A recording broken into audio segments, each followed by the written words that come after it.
In a Gangwoo village, everybody talked, and most days they talked about Vera. Look at this fine girl. That girl doesn't greet anybody. Pride wants to kill her. Vera loved it. She walked through the village like a queen, swinging her hips, admiring her reflection in shop windows. If someone greeted her and she didn't feel like answering, she simply pretended not to hear. Behind her, always following quietly, was her elder sister Grace. Grace was the opposite. Simple dress, soft voice, always smiling. If Vera ignored someone's greeting, Grace quickly answered it. "Good afternoon, Ma." "Sorry, sir. Thank you." And people noticed. One afternoon, their mother sent them to fetch water before sunset. "Don't waste time," she warned. "And don't fight on the road." Vera rolled her eyes. Every day warning like we're babies. Grace said nothing. She simply carried her pot. On the way to the river, Vera complained non-stop. "This village is too boring. Poor people everywhere. Imagine living like this forever." Grace stopped walking. "Vera," she said gently, "you don't have to talk like that." Vera laughed loudly. "Relax," said Grace. "Not everyone enjoys suffering like you." Grace looked away. Her heart pinched, but she said nothing. When they reached the river, something strange was waiting. An old woman sat on a stone by the water. Her wrapper was torn. Her hands shook. Her calabash was empty. "Please," the woman said softly, her voice weak, "can one of you help me fetch water?" Vera scoffed immediately. Ah, we are not your children. Can't you see we are busy?" Grace dropped her pot instantly. "Of course, Ma.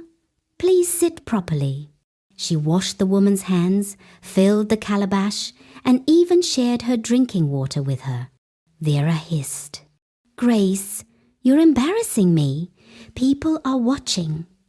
The old woman smiled at Grace. "You have a good heart," she said. "The world will remember you." Grace smiled shyly. When she turned back to Vera, the old woman had disappeared. No footsteps, no sound, nothing. Only a golden calabash, shining beside the water.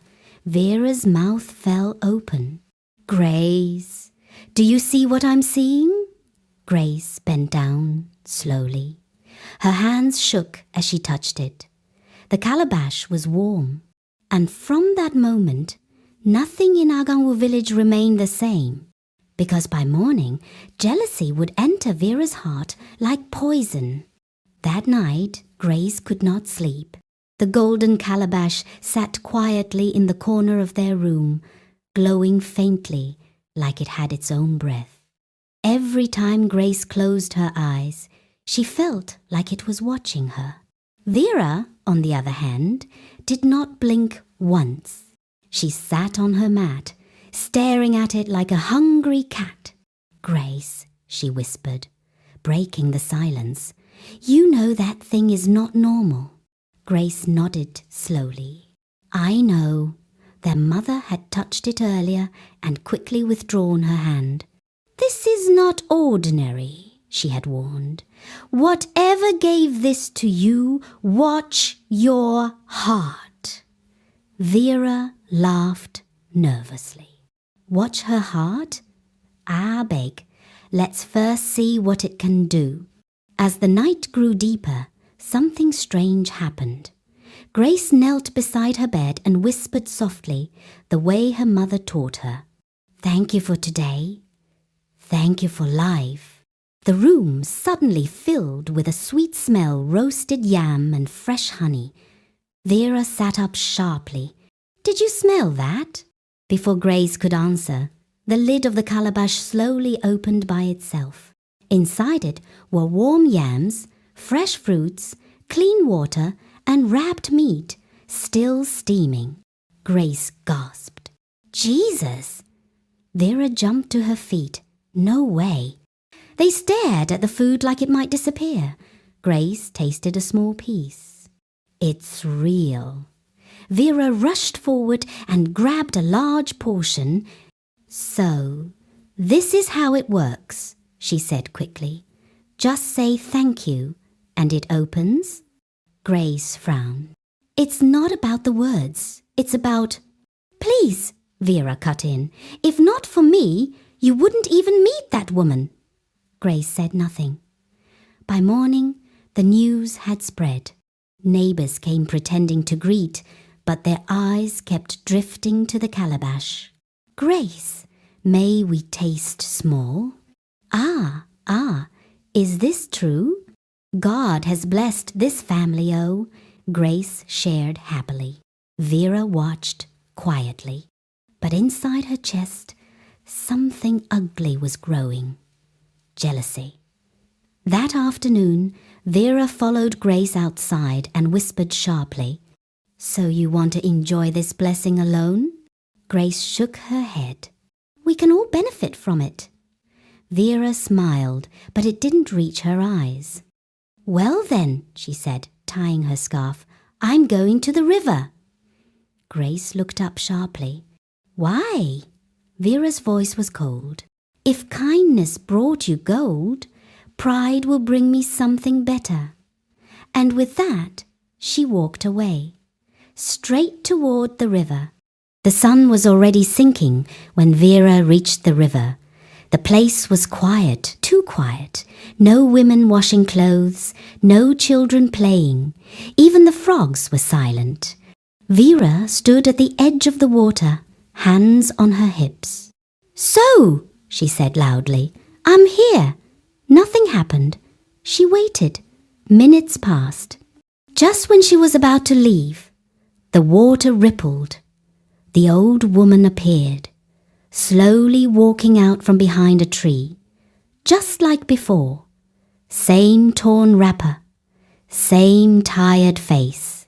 Child, the woman said softly, you came back. Vera smiled, fake and sharp. Yes, Mama, I came to help you today. The old woman lifted her calabash with trembling hands. Please, can you help me fetch water? Vera grabbed it impatiently. Give it here. Let's be fast. She filled it carelessly, splashing water on the ground. When she returned it, she crossed her arms. Last time, you gave my sister something special, Vera said boldly. So I want my own, something better. The old woman stared at her for a long time. Help should not come with conditions, she said calmly. Vera rolled her eyes. Please, spare me the lecture. Just give me my reward. The old woman nodded slowly. Very well. In the blink of an eye, she vanished. In her place sat a shiny silver calabash, bright and smooth. Vera screamed in excitement. Yes, I knew it. She lifted it easily, laughing. This one is even finer than Grace's own. She ran home before darkness fully fell, her heart dancing with greed.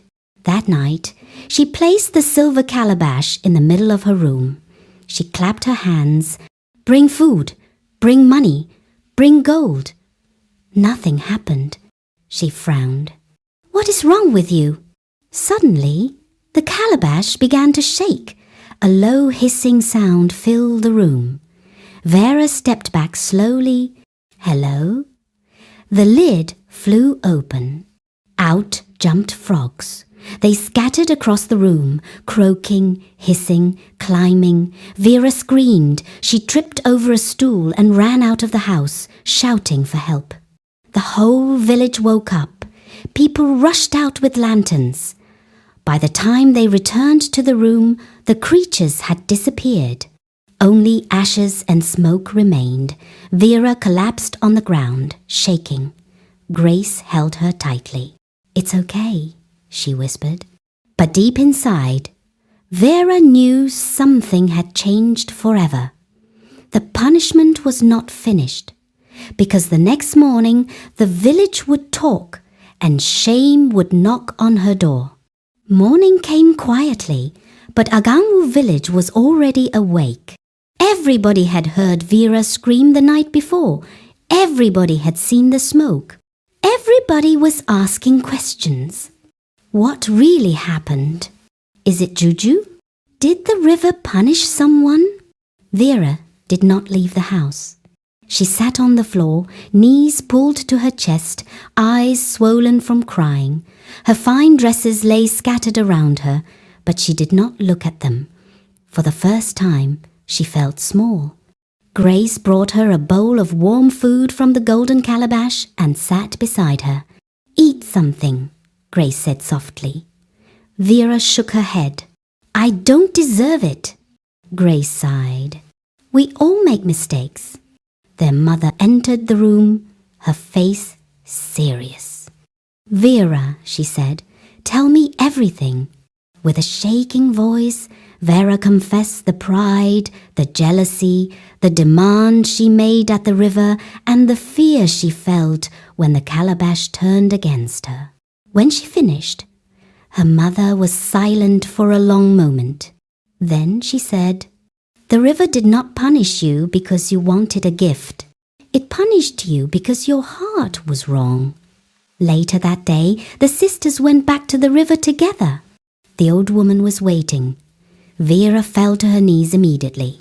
"I am sorry," she cried. "I helped for reward, not from my heart. Please forgive me." The old woman looked at her, then smiled gently. "Child," she said, "true wealth does not sit in a calabash. It grows in the heart." She turned to Grace. "Your kindness fed many. Continue to share." Then, slowly, she disappeared into the river like mist. From that day on, Vera changed.